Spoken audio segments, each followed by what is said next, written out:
Boa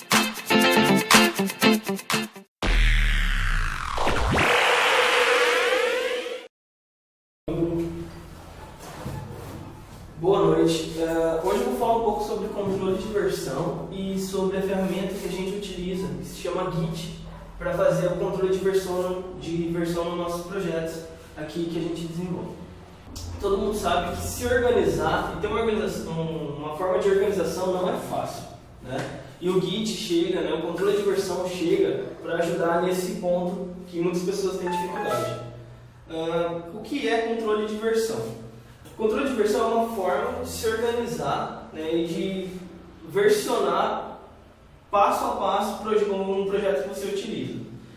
Onde eu posso utilizar? Em praticamente qualquer coisa, não se restringe apenas para programação, né? Eu vou usar como exemplo uma receita de bombom, visto que vocês trabalham na Choconobre e tal, então eu achei interessante trazer um pouco disso para vocês e como aplicar o controle de versionamento numa receita de bombom.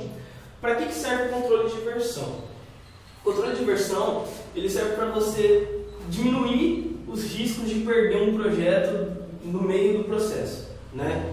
Como seria, a grosso modo, isso? Vamos supor que você tem uma receita, né, como eu falei, uma receita de bombom e vocês pensam em trocar ou aprimorar essa receita de vocês. Se vocês não têm um controle de versão, vocês poderiam simplesmente pegar, apagar um trecho da receita, colocar algo novo e talvez dê errado. E aí você perde a receita original, que era a receita que era boa, né, e tal. O controle de versão, ele permite que de certa forma você consiga voltar à forma original, né, ou à forma anterior, a forma que funcionava do projeto, perdão, da receita. Outro motivo, né, outra forma de se utilizar é caso você erre, né, caso você perca essa receita. Vamos supor que você está lá trabalhando e você perdeu a receita, né, do bombom que você estava fazendo. Se você tem um bom controle de versão, você consegue buscar numa base de informações a receita, a versão anterior, como funcionava, né, e de certa forma você não perde. Você apenas atrasa talvez um pouco o processo, né? Legal. Outra coisa interessante do controle de versão é que ele tem a capacidade de te informar o que foi feito naquela versão e a data que aquela versão foi realizada. Isso é muito interessante para você ter realmente uma organização melhor e, caso há necessidade, você sabe determinado ponto que você tem que voltar. Eu acho isso bem interessante. Tipos de controle de versão. O mais simples de todos é o VCS, que é o Sistema de Controle de Versão Local. Ele funciona basicamente da seguinte forma. Vamos supor que, como estava falando, eu tenho uma receita de bombom e eu uso um controle de versão que é um caderno. Então eu tenho a primeira versão do bombom que eu fiz, que é aquela versão original, aquela versão básica. Aí eu quero melhorar essa versão, eu quero aprimorar ela, eu vou lá e escrevo versão 2 do bombom. E coloco a receita nova, né? Versão 3, versão 4, versão 5. Vamos supor que na versão 5 dê errado. Eu consigo voltar para a versão 4 e continuo o processo. Eu não perco o projeto, eu não perco a receita de bombom. O segundo tipo é um pouco mais robusto, digamos assim, que é o CVCS, que é o Sistema de Controle de Versão Centralizado. Como que funciona esse sistema? Você tem, por exemplo, um lugar, uma casa que tem a receita, tem todas as versões da receita. E quando você quer saber a receita, você vai lá, eu quero a versão 8. Pega a versão 8 e vai para a sua casa. E vamos supor que deu um problema, queime esse caderno lá na casa que fica com todas as receitas. Você perde o projeto. Então, é uma forma de você controlar, de você ter uma versão, de você compartilhar essa informação, que é um dos pontos interessantes do CVCS, né? Que você pode compartilhar. Então, eu posso ir lá e pegar a receita, você pode ir lá e pegar a receita, várias pessoas podem, só que ainda corre o risco de você perder o projeto, perder a receita. A terceira forma, que eu acho que é a mais bem trabalhada, é a DVCS, que é o Sistema de Controle de Versão Distribuído. acompanhando, certo? Legal. Como funciona esse modelo? Eu tenho um livro de receitas com todas as versões. A casa principal tem um livro de receita com todas as versões e todas as pessoas têm. Então, uma forma de, se der problema em qualquer uma das casas e esse livro se perder, você consegue recuperar. Entende? Vocês conseguiram fazer essa analogia de como que funciona a questão do bombom e tal? Legal. Quais formas que eu tenho de utilizar? Né? Eu coloquei aqui, você tem várias formas de utilizar o controle de versão. E eu citei duas erradas, né, que não são indicadas a se fazer, e duas que são as mais adequadas a se fazer nesses determinados casos. Eu coloquei aqui, apagar e sobrepõe o livro de receita. Então eu apaguei a receita e escrevi uma em cima. Isso não é um controle de versão. Você apenas está substituindo uma informação por outra. E no caso, vamos supor, de um arquivo, eu vou e copio em uma pasta, mas eu não deixo nenhum tipo de informação. Então, no começo eu ainda consigo controlar as versões. Mas quando for determinada quantidade, você começa a se perder. Então não é muito adequado você fazer isso. Formas adequadas.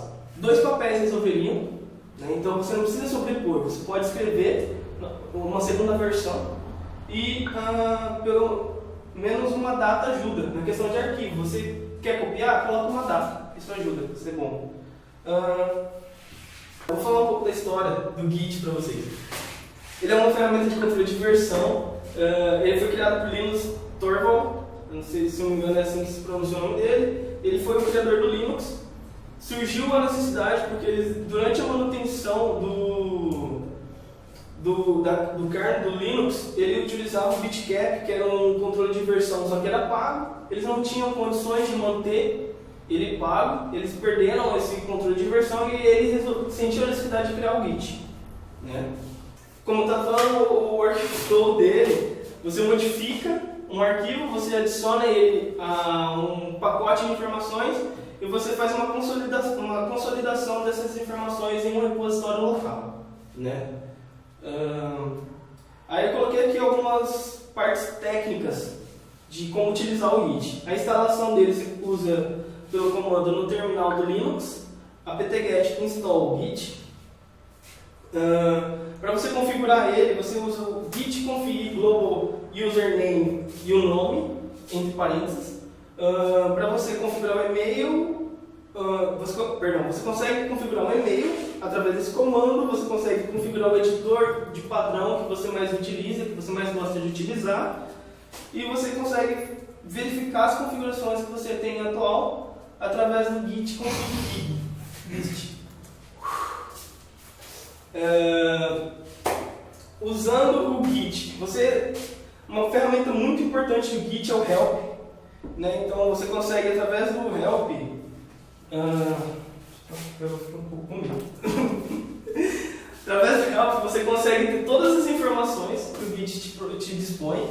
E se você todas as funções que o Git dispõe, e você consegue colocar um git help e determinada função para saber o que aquela função faz. Isso é muito importante para você tirar dúvidas no decorrer do processo. Para você iniciar um repositório local no Git, você usa o git init. Ele vai iniciar um repositório local no seu computador. Lembrando, nesse momento, quando você dá um git init no seu computador, você está fazendo um CVCS. Não, perdão, um VCS. Que ele vai fazer só no seu computador e é o que foi o primeiro que eu mostrei para vocês. Para você adicionar uma informação nesse repositório local, você utiliza do git add o arquivo, o nome do arquivo. Para você excluir um arquivo da pasta que você está trabalhando, você usa o git rm e o nome do arquivo, aí você deleta ele do seu repositório local.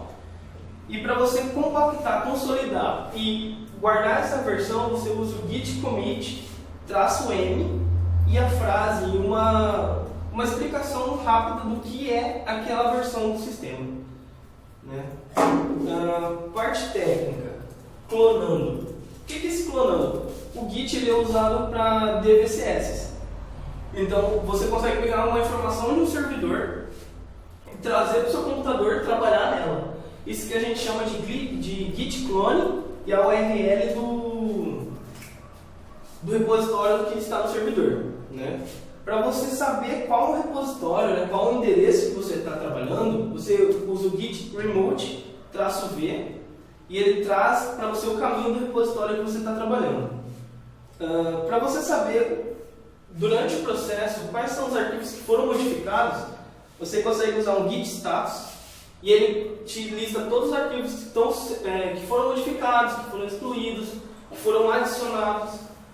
Se você quer ir mais específico ainda, se você quer saber o que eu mudei daquele arquivo, você consegue usar o git diff, que você consegue mostrar as linhas que foram excluídas, as linhas que foram adicionadas. Isso é muito útil, ainda mais na questão de programação, que você sempre se confunde de vez em quando.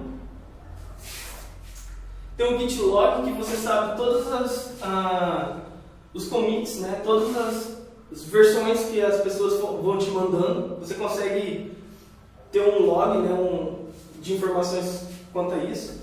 O commit, como eu disse... Aqui no caso tem um command, que é uma forma de adicionar um arquivo que você esqueceu de commitar, né? Então você tem um commit, o commit inicial, e você, esqueci de colocar o txt.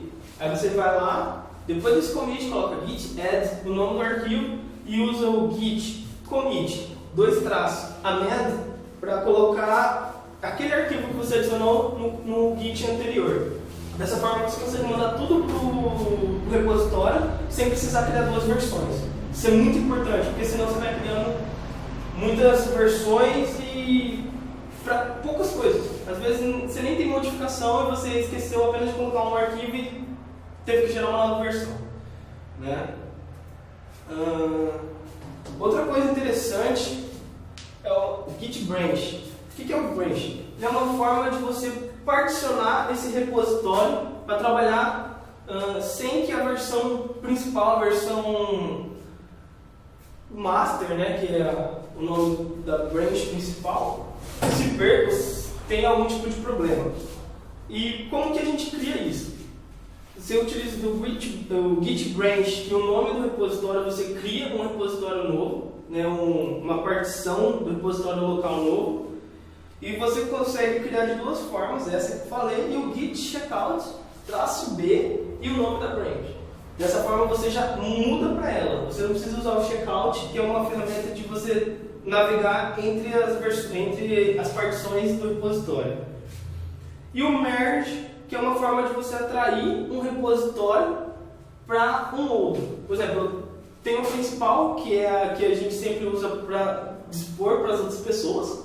E eu tenho, sei lá, uma branch de lista, uma branch de e-mail. Por exemplo, eu quero criar um e-mail. Aí tá certo, tá funcionando, eu vou lá na branch principal e faço um merge atraindo aquele repositório, aquele espacinho, né, de e-mail, e eu trago para a principal. Dessa forma você consegue manter a principal sempre funcionando, a branch principal sempre funcionando, e você consegue desenvolver e trabalhar sem danificar o processo num todo. E dessa forma também é muito útil para você trabalhar em grupo, né? Porque você tem uma raiz, você pode particionar isso em várias sem confundir as outras pessoas. Aqui é uma explicação de como funciona o Git, né? A branch. Você tem a master, que é esse aqui que eu mostrei, que eu tinha comentado, e você tem uma linha de desenvolvimento, que é o repositório de desenvolvimento, né, o que é particionado, que eles são as mesmas informações, só que em dois repositórios distintos. Quando você cria uma branch, você consegue criar uma cópia desse repositório sem modificar essa principal. Então você tem todas as informações, por exemplo, nesse login. Aí eu consigo criar um login certinho, testar, está funcionando. Em vez de eu mandar para a principal, eu mando para desenvolvimento, para avaliação, para a pessoa que analisa, ver se está funcionando. A partir do momento que ela prova, que ela fala está funcionando, aí você, ao invés de pegar a de desenvolvimento, que é a linha inteira, você pega apenas a feature de login, né, o espaço que está com as informações de login, e joga para a principal. Dessa forma você garante que não vai ter nenhum tipo de conflito no seu projeto, que é o mais importante, e você consegue ter um espaço de desenvolvimento, onde pode haver erro, pode ter volta, então você garante um certo controle de informações, né? E aí, basicamente, como eu disse, se organizar não é fácil, né? Mas temos várias ferramentas que podem nos ajudar. Muito obrigado.